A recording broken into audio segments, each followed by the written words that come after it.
recebe toda honra, toda glória e todo louvor. Mas eu sou Márcio Fatioli, pastor da Igreja Internacional da Graça de Deus, e eu estou aqui na rua Cussi Júnior 325, no centrão da cidade de Bauru, e esta reunião é o Santo Jejum da Vitória, que acontece todos os domingos às 8 horas da manhã. Lembrando que aqui na Graça, dia 21 de dezembro é o Natal, comemoramos nesse dia, domingo 8 horas da manhã, na grande celebração. E no dia 31 de dezembro, das 21, 9 da noite, à meia-noite e meia, nós vamos ter a grande vigília da virada. Cussi Júnior 325 é o meu endereço. Vamos aqui, gente, para o livro de Salmos 82, versículo 1. Salmos 82,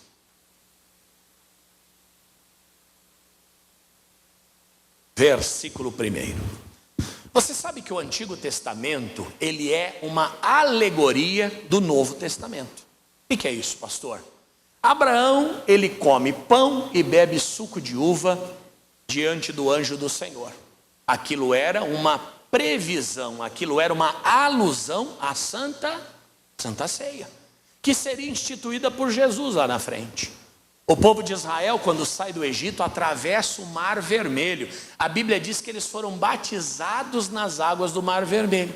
Quando Jesus vem e traz as boas novas do reino, ele diz que todo aquele que crer e for o quê? Batizado será salvo. Se você notar, nós temos Moisés que tira o povo do Egito e Josué que os leva até a terra prometida, continuando o caminho. Se você perceber, Moisés é o Antigo Testamento, Josué é o Novo Testamento. Porque o mundo começa no Novo e termina onde? No Velho. O próprio nome Josué, no hebraico, quando ele é transliterado para o grego, seria Yeshua. Josué e Yeshua, no português, Jesus. Então, o nome Josué significa Jesus. É o mesmo significado. E o que significa Yeshua, ou Josué, ou Jesus? Significa Jeová salva. O plano de Deus sempre foi de salvação, o plano de Deus sempre foi de comunhão, o plano de Deus sempre foi de aproximação. No Antigo Testamento ele mostra de forma velada aquilo que no coração dele ardia. Mas ele só pôde concluir no Novo Testamento. Porque o homem deixa de ser criatura no Antigo Testamento e passa a ser filho no Novo Testamento. E aquilo que a gente não pode fazer pela criatura, a gente passou a poder fazer pelo filho. Não é isso? Você faz tudo para todo mundo? Não, mas para o seu filho você faz tudo. O Senhor do Antigo Testamento, ou no Antigo Testamento, ele começa a exteriorizar aquilo que ele tinha no seu coração para o homem e aquilo que ele cumpriria lá na frente por meio de Cristo Jesus. Um dos seus desejos era exatamente esse, no Salmo que consta no Salmo 82, versículo 1. Olha o que ele diz. Deus está aonde, gente? Na congregação dos poderosos. Julga no meio dos deuses. Você fala, pastor, como assim? No Antigo Testamento ninguém nunca expulsou um demônio. E é verdade. Abraão, amigo de Deus, nunca expulsou um demônio. Se você observar, Josué derrubou as muralhas de Jericó, nunca expulsou um demônio. Mas no Novo Testamento tudo muda. Você vê que no Antigo Testamento o Senhor disse, Deus está na congregação dos poderosos. Mas essa congregação chamada dos poderosos não era daquela época. Ele estava se referindo à nossa época, aonde nós receberíamos virtude e poder, porque poderoso é aquele que tem poder. Para quê? Para fazer as obras de Deus e para manifestar a sua glória nessa terra. Então aqueles que viveram no Antigo Testamento, eles viveram o projeto de Deus. Nós que estamos no Novo Testamento, estamos vivendo a execução desse projeto. Quem entendeu isso? Tudo que Deus sonhou no passado, Ele está cumprindo em nós e por meio de nós no presente. Por isso que o Salmo 81 reflete ou remete a uma eventual, uma futura congregação dos poderosos. E não só isso. Ele disse, julga no meio dos deuses. Senhor Jesus disse isso lá na frente: vós sois deuses. Como assim? Nós somos a imagem e semelhança de Deus. Então, assim como o Senhor tem a capacidade de criar, de determinar, de fazer as coisas acontecerem, essa capacidade foi transmitida a nós. É como se nós fôssemos a réplica do Senhor. É como se nós fôssemos uma reprodução do Senhor. Você fala: pastor, isso é uma grande loucura, principalmente para o religioso. Porque o religioso é fruto da religião, ele é cria da religião. E a religião não quer ninguém poderoso, muito menos imagem de Deus. A religião quer a gente comendo capim, diga Deus me livre. A religião quer a gente capengando. A religião quer a gente subjugado, derrotado, fracassado. Se Deus quiser, vamos ver, quem sabe um dia, se for da vontade de Deus. Enquanto o Senhor diz que habita no meio da congregação dos poderosos, e a congregação dos poderosos está reunida aqui nesta manhã, diga graças a Deus. Nós estamos vivendo o sonho de Deus, diga aleluia. É a nossa hora, é o nosso momento, é a grande realização do Senhor sobre a terra, é a concretização da sua igreja, a qual nós fazemos parte. Agora é claro, aonde tudo isso começa, aonde começa a execução desse plano que foi narrado no Antigo Testamento, aonde o Senhor faz a alusão da Santa Ceia. Abraão nunca imaginou que ele estaria ceando com o Senhor. O povo de Israel nunca imaginou que estariam sendo batizados nas águas do Rio Jordão, ou do Mar Morto, melhor dizendo. O povo de Israel nunca imaginou que Josué representaria o Salvador na vida deles, que os tiraria do Egito e os levaria para a terra prometida. Só que hoje isso não é uma alusão, isso é concreto. Hoje a Santa Ceia é o corpo e o sangue do Senhor, diga aleluia. O batismo é real, é feito em nome do Pai, do Filho e do Espírito Santo. E a nossa entrada na terra prometida é garantida. E não é mais a Jerusalém desse mundo, mas é a Jerusalém celestial, onde tem ruas de ouro e mar de cristal, diga aleluia. É concreto e não é mais para o futuro, é para hoje, é para agora. Agora, onde tudo isso começa? Vamos lá para o livro de Marcos 3,13. Marcos 3,13. Eu não sei porquê, mas Deus tem falado muito comigo sobre essa necessidade de nós entendermos quem nós somos, irmãos. E uma vez que a gente entende quem nós somos, ninguém mais nos impede de vencer. Ninguém mais nos impede de vivermos o que Deus tem para a nossa vida, de recebermos o que Ele tem para nos dar. A nossa dificuldade é essa, é mudança de mente. Eu contei que há muitos anos atrás eu morei num prédio de habitação popular, mas era num bom lugar. Aquela historinha que eu contei, não sei se você se lembra, que nós tínhamos um apartamento longe, e um dia a Lívia insistiu, falou: vamos ali para a gente comprar um apartamento. Eu falei: mulher, a gente não tem onde cair duro, negócio de comprar apartamento. Vamos. Eu não sei o que ela fez naquela noite, acho que foi uma oração, né? Porque eu dormi falando não, acordei falando sim. Irmão, mulher, quando diz o outro, quando mexe os pauzinhos, elas mudam tudo. Deus me livre, não é macumba não, né, Lívia? Tem que ver isso aí. Acordei no outro dia cedo, falei: Lívia, vamos lá ver o apartamento que você falou. Acabei conseguindo trocar o apartamento. Lembra aquela história? No dia de assinar o contrato, eu liguei para a pessoa, falei: e aí, vamos para o cartório? Ele falou: irmão, eu estou pensando, acho que eu não vou fazer não. Eu falei: tá amarrado, Satanás. Ele do outro lado da linha falou: calma, irmão. Eu falei: calma nada, você me vendeu esse apartamento e a gente vai concluir o negócio. Fomos para o cartório, consegui. Mudamos, fomos para esse apartamento que também era popular, mas era coisa de 15 quilômetros mais perto do centro. Para quem conhece São Paulo, eu morava na cidade de Tiradentes e passei para o Hermelino Matarazzo, São Miguel Paulista. É um grande avanço, não é? Pela distância, por várias questões. Nesse apartamento morava gente simples e nós também éramos simples. Fizemos uma reunião de condomínio porque precisava organizar o ambiente. Era barulho, era gente que deixava saco de lixo no corredor, era criança subindo e descendo, gritando meia-noite. Arrumou-se uma administradora, fizemos uma reunião, e a administradora, a representante da administradora, disse: olha pessoal, a partir de agora, nós passaremos a ter normas aqui no condomínio, e uma dessas normas é a lei do silêncio.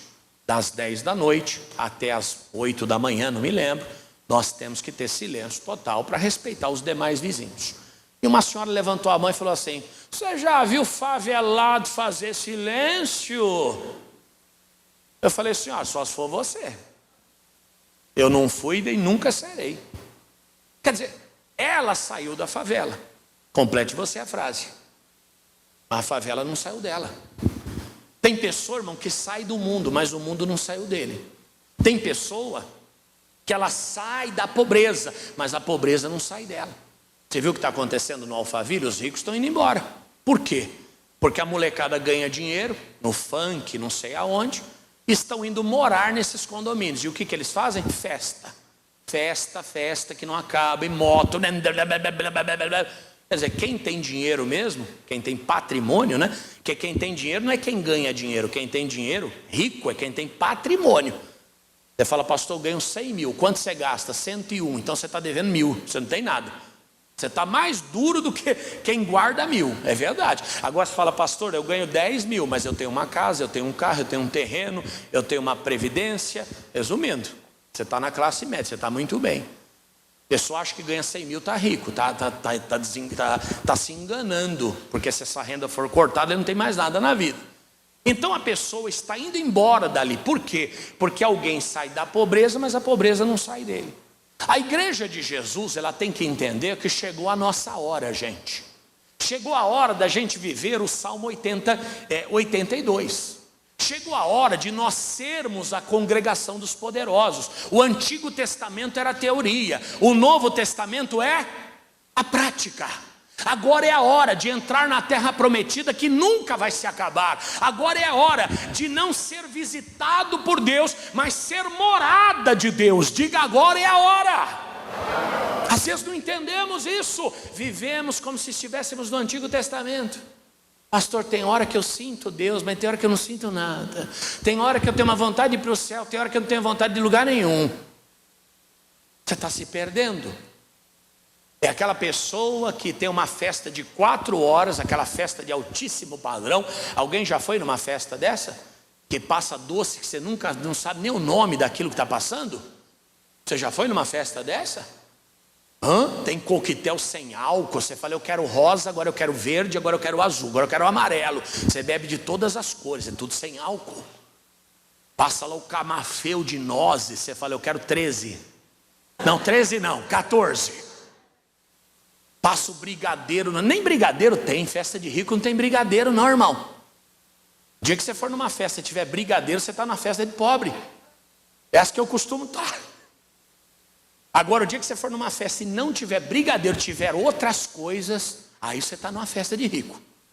É aquela festa que você torce para não acabar. Você fala: meu Deus, eu tenho 4 horas para comer. Eu tenho uma tia, né? Ela ia nessas festas e ela levava uma bolsa, colocava no colo. Conforme as coisas iam chegando, ela ia jogando tudo para dentro da bolsa. Aí já é demônio, né? Porque o cara quer comer o mundo em 4 horas e ainda quer levar o mundo dentro da bolsa. Mas é o que eu falei: sai da pobreza, mas a pobreza não sai da pessoa. Resumindo, você está nessa festa, essa festa é agora. É hora de usar o poder de Deus, é hora de expulsar o demônio, é hora de pisar na miséria, é hora de mandar a doença embora, é hora de ser cheio do Espírito Santo. E nós estamos deixando a hora correr e não estamos nos servindo do que o Senhor tem para nós. O Antigo Testamento é uma gota diante daquilo que o Senhor quer e vai fazer no Novo Testamento. E o Novo Testamento é agora. Essa é a coisa, é agora. Falam do Brasil. O Brasil é o país do futuro. Só que aqui o futuro não chega nunca. A igreja não é a igreja do futuro. A igreja é a igreja do presente. A nossa hora chegou. Cutuca quem está do lado, diga: a nossa hora chegou. Ô pastor, estou capenga, estou sofrendo, o diabo está na minha cacunda, eu estou puxando carroça, está amarrado, chega. Hoje o Senhor vai te levantar para uma vida nova. Hoje o Senhor vai te levantar para uma vida de sucesso. Hoje o Senhor te levanta para vencer o demônio. E quem vence o demônio vence tudo. Quem vence o demônio vence tudo. Olha o que diz Marcos 3,13: e subiu ao monte e chamou para si os que ele quis, e vieram a ele. Primeira coisa, Você não é fruto da carne e nem do sangue. Você foi chamado pelo Senhor. Pregamos semana passada sobre o profeta Isaías. Primeiro ele se desprende de tudo, depois ele é preparado e por último ele é lançado na obra, quando o Senhor disse: a quem enviarei, quem há de ir por nós?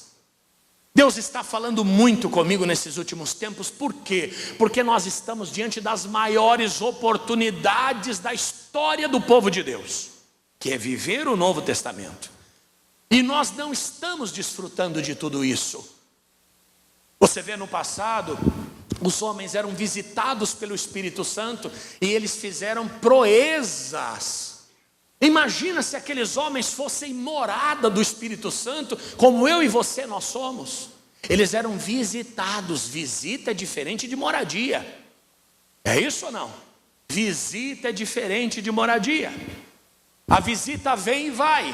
A moradia é para sempre. E nós, como morada de Deus, nós não estamos fazendo nem 10% do que eles fizeram. Difícil mensurar. Mas nós não estamos vendo as coisas que os antigos faziam. E por que não? Porque primeiro a gente tem que entender isso. E chamou a si os que ele quis. Só de estar aqui, dormindo ou acordado, você já é um privilegiado.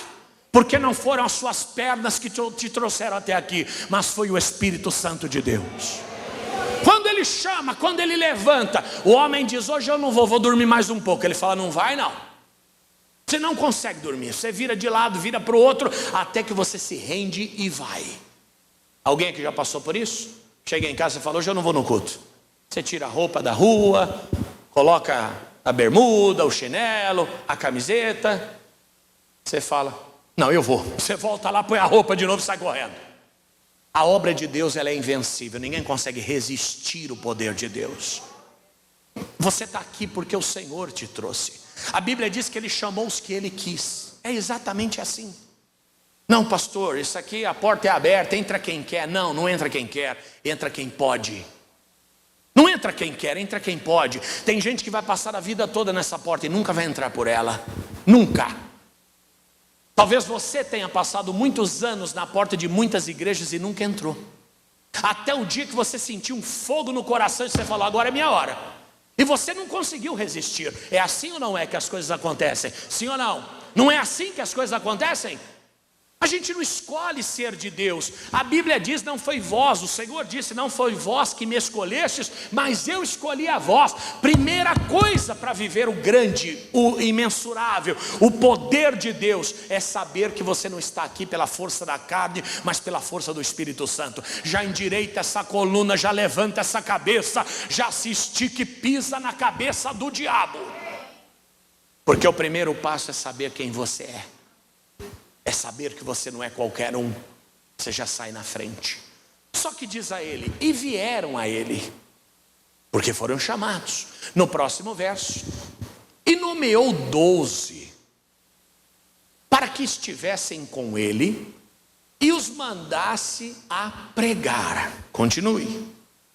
E para que tivessem o poder de curar as enfermidades e expulsar os demônios. Aonde começa a congregação dos poderosos? Primeiro, quando o Senhor chama para si os que Ele quer. Segundo, por que chamou? Ou para que chamou? Aí nós vemos, volta um pouquinho. Para que estivessem com Ele. Além de ser chamado, nós temos que andar ao seu lado. Você não pode ser um estranho, você tem que ser um íntimo de Deus. Intimidade é a palavra do Novo Testamento. Proximidade, andar junto, ter os mesmos propósitos, a mesma direção, a mesma intenção. Jesus disse: eu e o Pai somos um. Tem que ser algo tão próximo que você e ele precisa ser uma só pessoa. Como no casamento, o casal que se torna uma só carne, de fato e de verdade, é o casal que vai enriquecer juntos, que vão ser felizes juntos. É o casal que vai congregar, que vai servir a Deus, que vai ter uma família abençoada. Quando não se torna uma só carne, as coisas ficam difíceis. Por quê? Eu não consigo brigar comigo mesmo. Não brigue, nem que você queira. Você fala, não, pastor, às vezes eu falo umas verdades para mim mesmo. Aí você fala, não, estou ficando louco. Nem que você queira, não dá para brigar consigo mesmo. Agora, quando você tem uma segunda pessoa, você briga o dia inteiro, não é? Cada um quer uma coisa, cada um quer ir para um lado. É aquela história que eu sempre conto. Você quer comer aonde? Qualquer lugar. Então vamos comer ali não, ali não. Ué, mas não era qualquer lugar? Já mudou? É ou não é? Toma aquele banho quente, depois vem quer ligar o ventilador. Você fala, de jeito nenhum. Tomou esse banho quente, agora você quer jogar o ventilador na minha cabeça? A mulher gosta de banho quente. Quem é a mulher que gosta de banho quente aí? Mulher sente mais frio do que o homem, né? Então elas gostam daquele chuveiro, mesmo que se colocar uma galinha embaixo, a pena cai toda. O homem já não, o homem já é mais calorento. O homem toma banho até frio. Quem gosta de banho frio aí? É isso. Cadê o homem que gosta de banho quente? Só um levantou a mão. Depois só me procura para dar um abraço. Isso é normal. Agora, quando a gente começa a não se entender, isso começa a prejudicar o plano de Deus para o casal, a felicidade do casal, aí deixou de ser uma só carne e passou a ser qualquer outra coisa menos um casal. Quando nós nos unimos com o Senhor, não há divergência, meu irmão. A palavra testifica dentro de você, o Espírito testifica a vontade do Senhor dentro de você. E ele continua, para que estivessem com ele e os mandasse a pregar. Além de estar com ele, o segundo quesito era o quê? Pregar.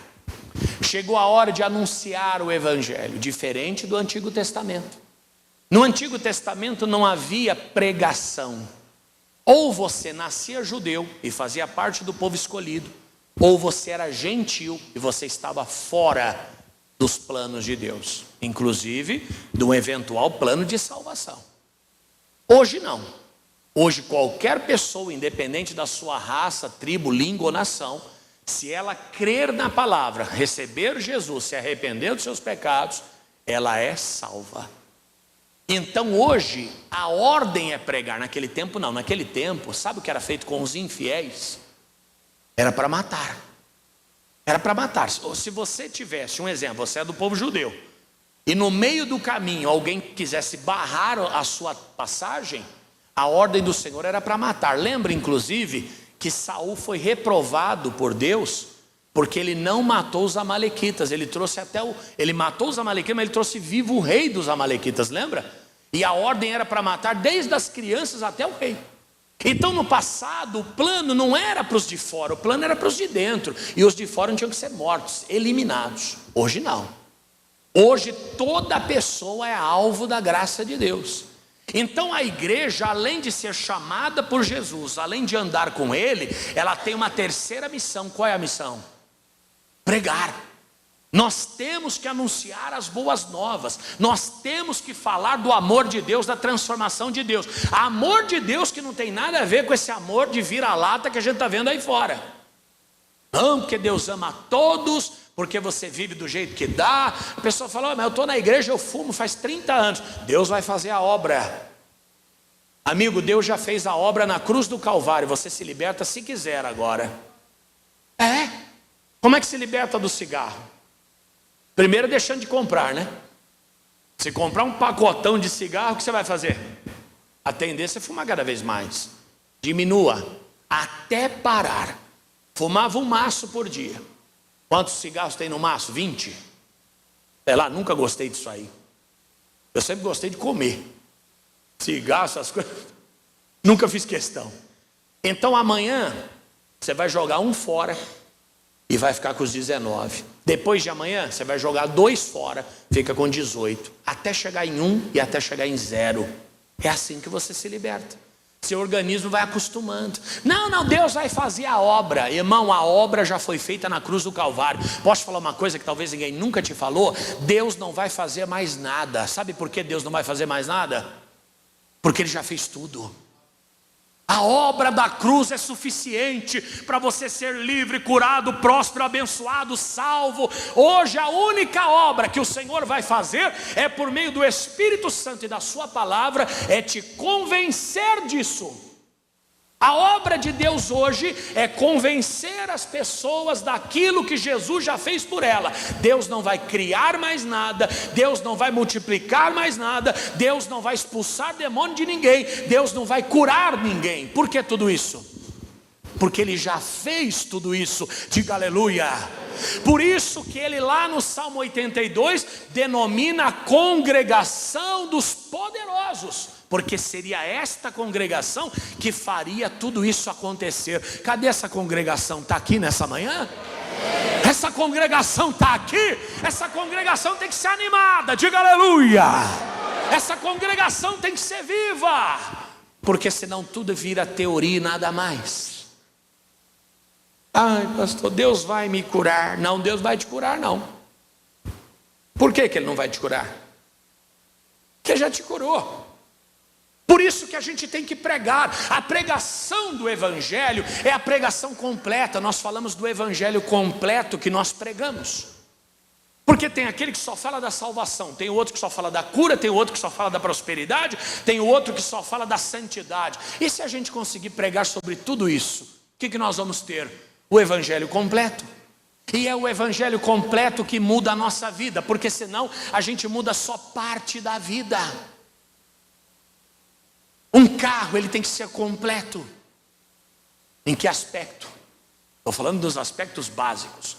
Ele tem que ter mola, mas ele também tem que ter amortecedor. Você sabe por que um carro tem mola e por que tem amortecedor? Cadê os mecânicos aí de plantão? Tem um ali que eu sei. Cadê os mecânicos? Por que um carro tem mola e amortecedor, irmão? Exato. A mola joga para cima e o amortecedor puxa para baixo. Porque se você só tem mola, ó como o carro vai andar, ó você no banco de trás do carro, vai ser um canguru. Cada buraco que passar, se bobear até capota, dependendo do buraco, porque a propulsão, O amortecedor é um tubo, tipo uma seringa de injeção. E se você quiser puxar ele forte, ele não vai. Então quando a mola joga para cima, seja bem-vindo à aula de mecânica, o amortecedor impede que o carro suba de uma vez. Então o que o carro faz? Por isso que o carro é firminho. Ele é macio, mas ele é firme. Esse é o Evangelho. Tem pregações do Evangelho que são só mola. Por isso que tem crente que está assim na vida, E tem pregação que é só amortecedor. Por isso tem gente que está assim, para baixo. Não. A pregação do Evangelho, ela tem que ser completa. Por isso que Jesus, primeiro, chamou quem Ele quis. Não foi qualquer pessoa. Segundo, para andar com Ele. Ele não quer você como a Bíblia chama, exorcista ambulante. Qual é a tua igreja? Todas. Qual é o nome do teu pastor? O Senhor é meu pastor. Você não está andando com Ele, você está andando com a sua própria consciência. Só que não só chamou para andar com Ele, chamou também para que fosse pregado o Evangelho. Por quê? Porque nós temos que multiplicar pessoas iguais a nós. Crentes salva, crentes na salvação e cheios do poder para pisar na cabeça do demônio. Pisa 3 vezes aí na cabeça do demônio. Porque então o inferno vai ser saqueado e a igreja do Senhor vai crescendo a cada dia. Projeto de vida é uma das formas de pregar. Você fala, pastor, eu não entendo quase nada da Bíblia, como é que eu vou falar? Ou o que eu entendo para mim, mas eu não sei falar. Então você leva o projeto, traz até aqui, deixa que eu falo. O obreiro fala, o auxiliar fala, o reverendo fala, alguém vai falar. Pastor, eu não posso ir na Índia pregar, eu não posso ir no Paquistão. Ontem nós estávamos lá na sede com o nosso enviado do Paquistão. Que bacana, irmão. Ele com um vestidão tremendo assim até aqui, gente boníssima. Perguntei para ele, mas lá ele fala português, lá no Paquistão não é proibido pregar? Ele falou, na rua sim, mas dentro da igreja agora é liberado. Dentro da igreja. O Paquistão é um país fechado, como o Irã, por exemplo, o Afeganistão, é um país mais organizado. Pregar dentro da igreja pode, não pode pregar na rua. Quer dizer, a nossa igreja está lá, presencialmente, a gente nem imagina. Irmãos, o missionário é tão discreto, eu acho que a gente usa tão pouco essas ferramentas, por quê? O missionário não tem ganância, pelo contrário, o missionário é discretíssimo. Você vê, quem sabia que tem trabalho no Paquistão? Ontem o camarada estava lá. Quer dizer, o seu patrocínio faz com que a palavra chegue no Paquistão sem você ter saído do lugar. Quer dizer, você está ajudando na pregação do Evangelho, você está patrocinando e vivendo Mateus 3,15 sem sair do lugar. Olha a importância de ser fiel numa igreja fiel. Porque não adianta também patrocinar lugares que não têm compromisso com a pregação do Evangelho. Não, pastor, eu ajudo lá o programa de televisão, mas o cara me compra uma fazenda com não sei quantas cabeças de gado. Que interesse tem o Evangelho na criação de gado? Nenhum. Agora, quando você vê a palavra sendo pregada no Paquistão, você foi chamado por Jesus, você está andando com Ele, e não só isso, você está ajudando a pregar o Evangelho. E além de pregar, olha o que diz: para curar as enfermidades e o quê? Expulsar os demônios. Em outras palavras, não é só teoria, é também o quê? É prática. Essa palavra tem que ser viva na nossa vida. Essa palavra tem que estar ardente no nosso coração, a ponto de nós colocarmos a mão na cabeça das pessoas e curarmos aqueles que estão doentes. Expulsar o demônio que está na vida das pessoas. Agora, é claro, tem várias maneiras de fazer isso, né? Porque com o avançar da ciência e da cultura em si, a gente percebe que tem pessoas que estão doentes, mas não é doença física, às vezes é mental. Verdade, as emoções. Às vezes a moral da pessoa precisa ser curada. O Evangelho precisa ter um alcance, irmãos, muito maior do que aquele que nós estamos acostumados. Você vê a ciência antigamente, pegava, né, uma criança, um exemplo. Hoje nós temos muito, hoje não, sempre tivemos o autismo. Mas naquele tempo o que se fazia com essas crianças? Isolava elas da sociedade. Colocava numa escola para estudar junto com todo mundo, tirava-se sarro, desprezava, deixava de lado, não é? Apelidava essa criança. Hoje não. Hoje as crianças tratam com maior amor a criança autista. Por quê? Porque a cultura evoluiu, não é? Hoje as próprias crianças protegem a criança. Você vê às vezes uma criancinha numa cadeira de rodas, as outras crianças empurram a cadeira de roda, para incluir aquela criancinha também nas suas brincadeiras. Quer dizer, o mundo evoluiu, a mentalidade evoluiu, só que a igreja também tem que evoluir. A gente não pode achar que doença é só câncer, hipertensão, diabetes, não.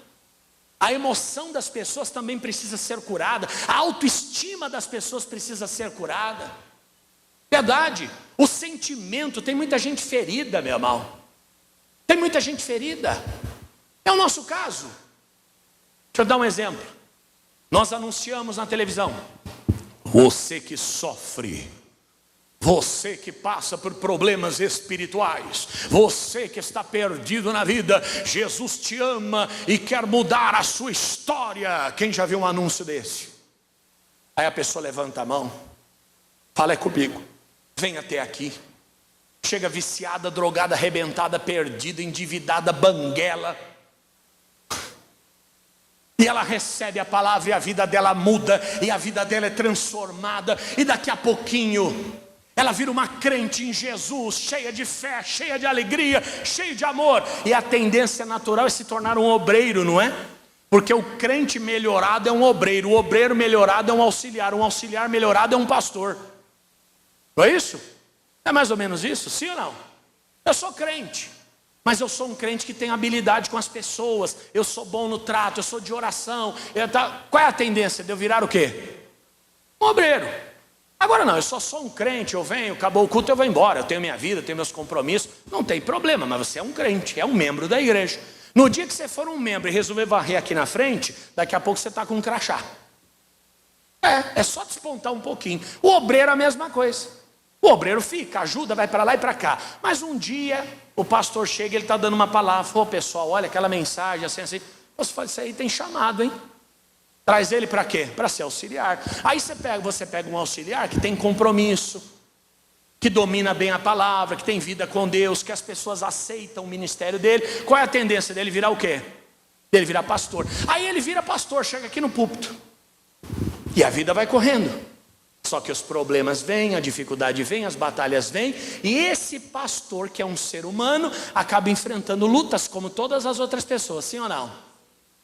Aí fala, gente, estou numa tristeza tremenda, estou com uma luta, estou em depressão, estou endividado, estou com um problema no meu casamento.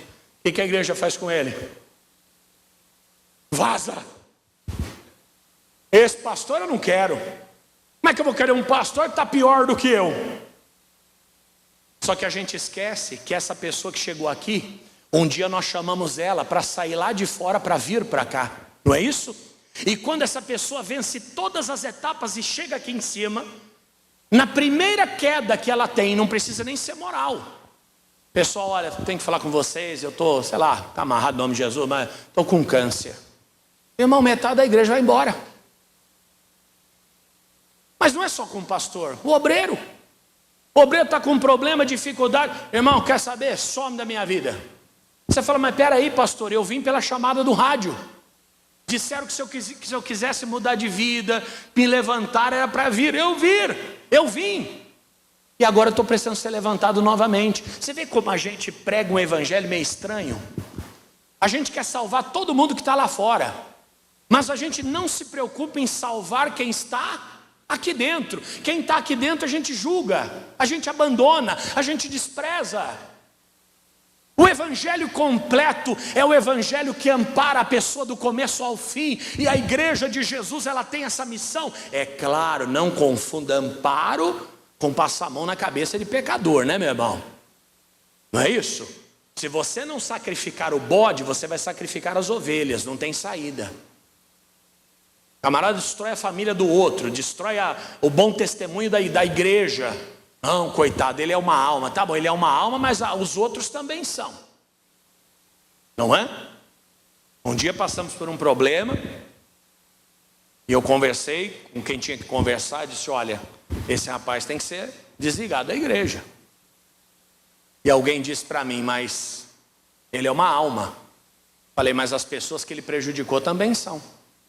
E se a gente preservar a alma deles, nós vamos destruir a alma de uma família.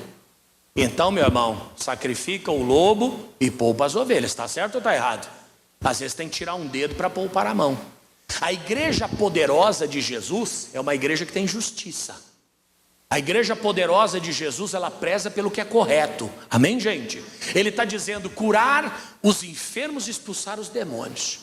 Então essa igreja que anda com ele tem poder para pregar, mas não só pregar, para curar enfermos e expulsar o demônio. Pastor, eu faço parte dessa igreja. Então você vai começar hoje a fazer esta obra, diga aleluia. Hoje você começa a manifestar esta obra que Deus tem na sua vida. Isso não é para pastor, não é para obreiro, não é para mensageiro, missionário, apóstolo, reverendo. Essa obra é para quem crê em Jesus e faz parte da igreja poderosa. Porque nós só vamos viver o Novo Testamento, como eu comecei pregando, no dia que a gente se posicionar. Enquanto a gente esperar pelos outros. Ô irmã Matilde, tem uma pessoa endemoniada aqui em casa, você não vem aqui fazer uma oração?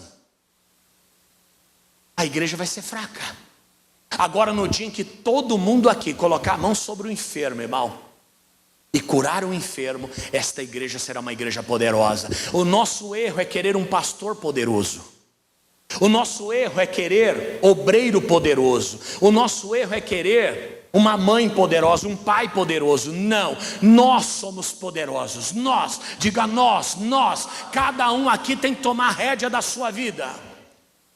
Cada um aqui tem que viver as promessas do Senhor. Chegar em casa hoje, tiver alguém doente na sua casa, você vai determinar a cura desta pessoa e ela vai ser curada. Recebe essa palavra. Tiver alguém numa cama, determina, ela vai sair dessa cama. Se tiver alguém depressivo, determina, a depressão vai sair. Agora eu marquei uma visita para o pastor, só vai vir em março de 26. Você está perdendo tempo, irmão. O Deus que está na minha vida está na sua vida também. O nome de Jesus está na nossa boca. Diga, eu creio, Senhor. E por que esse apelo desesperado? Olha o que diz Romanos 8,19, rapidamente. Lembrando que o Salmo 82 diz que Deus habita na congregação dos poderosos. Não é na igreja do pastor poderoso, do obreiro poderoso, do irmão poderoso. É na congregação dos poderosos, onde se reúnem as pessoas que têm poder de Deus na sua vida.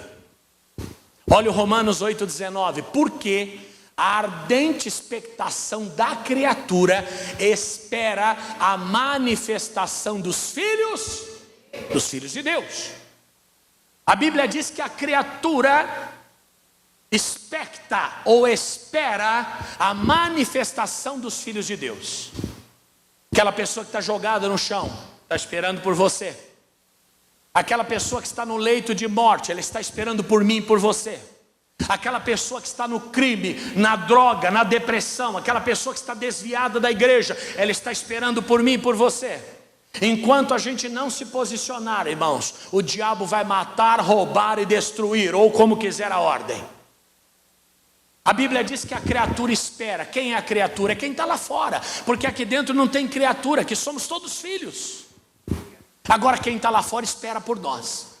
Eu lembro uma vez, eu era pastor auxiliar, eu estava ao lado, pastor pregando, eu estava ao lado. E um cidadão parou lá na porta, meio maltrapilho, devia ser morador de rua, não sei a situação dele. Parou assim e ficou me olhando, eu olhando para ele também. De repente ele fez assim para mim, ó, mandou um beijo. Eu não mandei um beijo para ele não, fiquei só olhando. Ele olhando para mim, olhando para ele. Ele olhando para mim, olhando para ele. A Lívia grávida da Giovana sentada na primeira cadeira. Felipe era pequenininho. Irmãos, eu nunca vi aquele rapaz nunca me viu. Ele veio lá da porta, atravessou a igreja toda, sentou ao lado da Lívia. Você acha que isso é uma coincidência? Irmão, o demônio conhecia eu, conhecia ela. O demônio sabia de tudo. Quando terminou o culto, eu fui até ele, estendi a mão para ele. Ele falou, não vou te dar a mão não. Falei, por quê? Porque você vai me queimar. Falei, vou mesmo. Põe a mão na cabeça. Ah! Aquele rolo tremendo, irmãos. Uma batalha tremenda. O demônio olhou para mim e falou assim, você é fraco. Eu falei, você é mentiroso.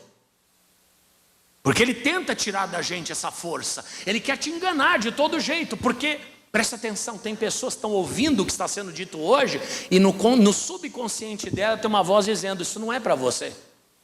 Isso não vale para você. Você está hoje na igreja pela primeira vez. Ou você está aqui há muito tempo, ou você já fez isso, hoje não faz mais. Ou você nunca vai fazer isso. Irmãos, essa voz é engano.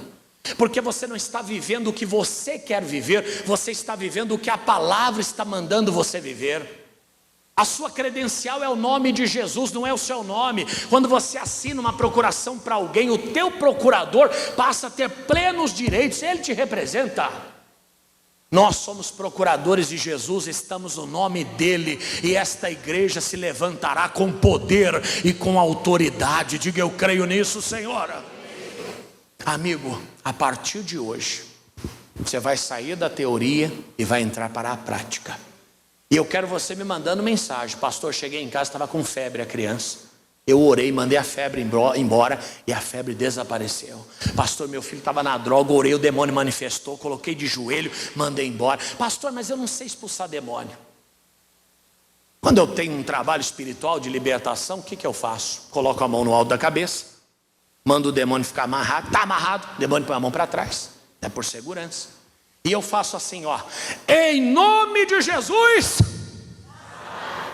Não, tem que ser um pouquinho mais forte só. Vamos de novo. Em nome de Jesus. Então você sabe expulsar demônio. Porque você acabou de fazer o que eu faço. Ô pastor, mas não tem que ter o preparo? Tem. O preparo foi Jesus quem fez na cruz do Calvário, porque não é pelo seu nome. E te digo mais, no dia que você se sentir preparado, você fala, agora eu vou. Onde é que tem um demônio para eu expulsar? Cadê? Onde é que está?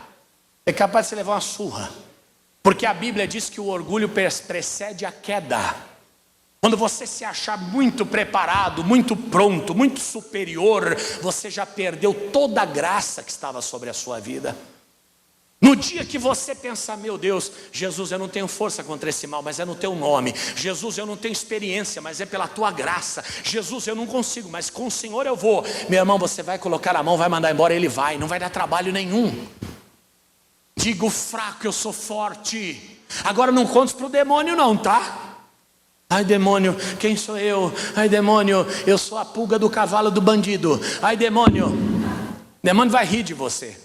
Isso tem que ser entre você e Deus. Pai, eu não sei, mas o Senhor vai me ensinar. Pai, eu não mereço, mas o Senhor me faz merecedor. Agora diante do diabo é cala a boca, sai dele, em nome de Jesus, e você vai triunfar.